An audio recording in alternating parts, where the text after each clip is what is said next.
जिनके पास में ना तो घड़ी है, ना मोबाइल है, ना कोई कैलेंडर है, फिर भी हर वर्ष जहां भी कुंभ होता है वहां पर हमारे इस देश के, इस भारत भूमि के संत परिवार आ जाते हैं।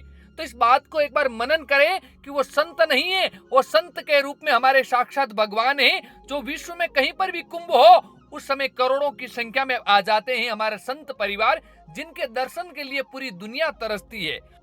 भगवान क्या है उसका उदाहरण है ये वीडियो। जैसे ही एक तपस्वी बाबा के पास में बच्ची पहुंची तो बाबा ने स्वयं उसको प्रणाम किया और बच्ची के हाथों से स्वयं अपने आप को आशीर्वाद प्राप्त किया। ये है संत परिवार। यूं ना समझे इन संत ऋषि मुनियों को, इन्होंने अपने सनातन धर्म की हमेशा जय जयकार हो उसके लिए इन्होंने अपने तप किया, अपना घर परिवार सब कुछ त्याग कर इन्होंने एक ही प्रण कर लिया कि हमारी गौ माता, राष्ट्रीय गौ माता घोषित हो। ऐसे हैं हमारे इस राष्ट्र के संत। तो इस कुंभ के अंदर हम वो दृश्य दिखाएं जो दुनिया को हकीकत में दिखाना चाहते हैं। इस कुंभ में वो संतों के दर्शन कराओ जिनको संतों के दर्शन आज तक दुनिया ने किए नहीं है। किस प्रकार संत परिवार ने इस सनातन धर्म की जय जयकार हो उसके लिए तप कर रहे हैं। अपना कई कई संतों को देखते हैं कि उन्होंने अपना अन्न पानी तक त्याग दिया, वो अन्न तक नहीं खाते। कई संत देखें जो कांटों पर बैठे हैं, कई संत हैं जो अपना हाथ खड़ा कर लिए, कई ऐसे संत हैं जो अपने एक पैर पर खड़े हैं। कुछ दिखाना ही है तो ऐसे संत दिखाओ जिनके आज तक दुनिया ने दर्शन नहीं किए। दुनिया को बताओ कि हमारे सनातन धर्म की जय जयकार करने के लिए हमारे संत ऋषि मुनि क्या क्या तप करते हैं। दुनिया को ये बताओ कि हमारे संत ऋषि मुनि संत बनने के लिए इन लोगों ने किन किन का त्याग किया। जन्म देने वाले माता पिता का त्याग कर दिया अपने राष्ट्र के लिए, उस परिवार का त्याग कर दिया इस राष्ट्र के लिए जिस परिवार के अंदर जिनकी इनकी पहचान थी, उस पहचान को इन्होंने खो दिया। अपने राष्ट्र में प्रेम, एकता, प्यार, ममत्व बना रहे इसलिए हमारे राष्ट्र के संतों ने सब कुछ त्याग कर दिया और एक ही प्रण ले लिया कि हमारे राष्ट्र का, हमारे देश का, हमारे सनातन धर्म का जय जयकार हो। जो हमारी गौ माता आम सड़क पर घूमती है उस गौ माता को राष्ट्रीय गौ माता घोषित हो।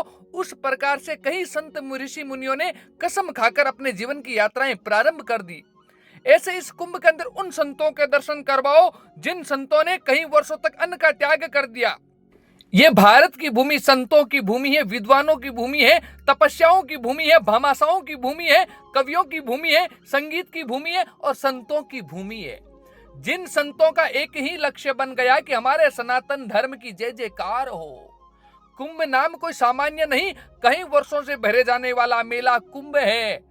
कुंभ का अर्थ क्या होता है हम दुनिया के सामने वो दिखाएंगे, तब पता चलेगा कि हमारे सनातन धर्म की किस प्रकार जय जयकार हो रही है। आज तक कुंभ में आप आए होंगे, आपने दर्शन किए होंगे। एक बात को हमेशा मन के अंदर मनन करना, इस बात को सोचना कि जब कुंभ होता है तभी ये संत परिवार कहां से आते हैं और कहां जाते हैं। संत के रूप में ये हमारे भगवान है, इनके दर्शन करो, इनसे आशीर्वाद प्राप्त करो। इन्होंने अपने जीवन का सब कुछ त्याग कर दिया आम जन के लिए।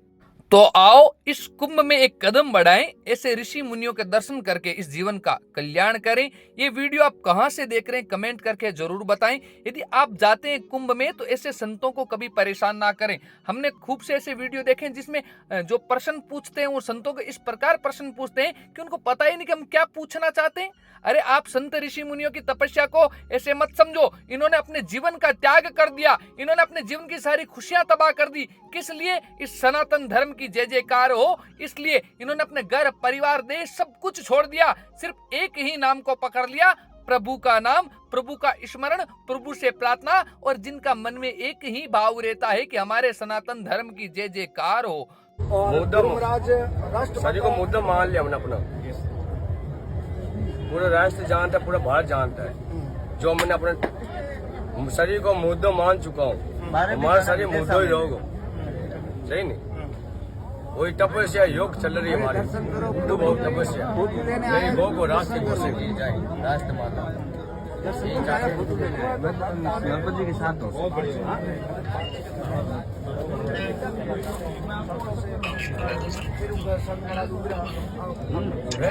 जो करो, देखो भगन भी कहीं मर गए, कहीं मर जाएंगे। सत्य कर्म करो, सत्य आगे चलना, सत्य की चीज होनी और सत्य की होती ही आगे होती जाओगे। जिसको कोई प्रश्न नहीं कर सकता है ना कर पाओगे को। जैसे कि गुरु महाराज ने क्या बोला कि हमेशा सत्य के रास्ते पर चलो, अच्छे कर्म करो। जो व्यक्ति अच्छा कर्म करेगा वही जीवन में आगे बढ़ेगा। इस प्रकार ऐसे खूब से ऋषि मुनि संत हैं जो हमारे राष्ट्र के, हमारे सनातन धर्म की जय जयकार करने के लिए अपने जीवन को इस प्रकार त्याग में लगा दिया। यही तपस्या है इनकी। ये है हमारे संत परिवार जो आम जन की सेवा के रूप में, आम जन का, हर व्यक्ति का भला हो, इस दुनिया का भला हो, इस प्रकार से कर रहे हैं तप, जिन्होंने अपने शरीर का त्याग तक करने के लिए आगे बढ़ गए। बस जिएंगे तो भी सनातन के लिए और मरेंगे तो भी सनातन के लिए। इनकी तपस्या को, इनकी तप को हम सभी वंदन प्रणाम करते हैं। आप भी कुंभ जाएं तो इनके दर्शन करें, इनके दर्शन मात्र से ही जीवन का कल्याण हो जाता है। तो आओ हम सब मिलकर एक कदम बढ़ाएं, ऐसे ऋषि संत मुनियों को प्रणाम करके इस देश का जय जयकार लगाएं। प्रभु की कृपा हम सब पर सदैव बनी रहे। इस वीडियो के द्वारा जिस गुरुदेव के हम सब दर्शन कर रहे हैं, ये हस्ती भी कोई कम नहीं है। इन्होंने इस प्रकार का हट कर लिया कि पिछले 9 से 10 वर्ष हो गए इन्होंने अपने हाथ को खड़ा ही रखा है। देख लीजिए, बड़े सरल और सहज हैं इस राष्ट्र के संत। आप कभी कभी वीडियो देखते हैं, कोई संत पीछे दौड़ते, कोई मारते, कोई पीटते। संत परिवार को कोई परेशान करता है तब वो अपने विकराल रूप में आते हैं। संत कभी अपनी सरलता नहीं छोड़ते, पर लोग अपने व्यूज के चक्कर में, अपने व्यूअर्स बढ़ाने के चक्कर में इनसे अनर्गल गलत प्रश्न पूछते हैं, तब इनको गुस्सा आता है। बाकी संत का नाम ही सरलता है साहब, जिनकी चेहरे की मुस्कान ही हम सबको सुख में देती है। ये वीडियो आप कहां से देख रहे हैं कमेंट करके जरूर बताएं। हमारे संत ऋषि मुनियों ने बहुत कुछ त्याग दिया इस राष्ट्र के लिए, इस सनातन धर्म के लिए, ताकि हमारे सनातन धर्म की जय जयकार होती रहे और हमारी गौ माता जल्दी से जल्दी राष्ट्रीय गौ माता घोषित हो। इस प्रकार के हमारे संत हैं जिन्होंने सबसे अलग ही हट करके इस जीवन में अपनी यात्राएं भक्ति कर रहे हैं, जिनके चेहरे पर तेज और प्रभु भक्ति में हमेशा लीन रहते हैं। ऐसे हैं हमारे संत परिवार जो हमेशा मुस्कान के रूप में सबकी सेवा करते हैं। संत का नाम ही सरलता है साहब। ये कभी किसी पर भड़कते नहीं है, पर कोई सामने वाला मजबूर कर देता है तब इनको गुस्सा आता है। तो आपको कैसी लगी हट्ट बाबा योगी जी की ये तपस्या, कमेंट करके जरूर बताएं। ये वीडियो आप कहां से देख रहे हैं कमेंट जरूर करें। बाबा ने पिछले 9 से 10 वर्ष हो गए अपने हाथ को खड़ा ही रखा है और हाथ खड़ा ही है। बोलो बांके बिहारी लाल की जय।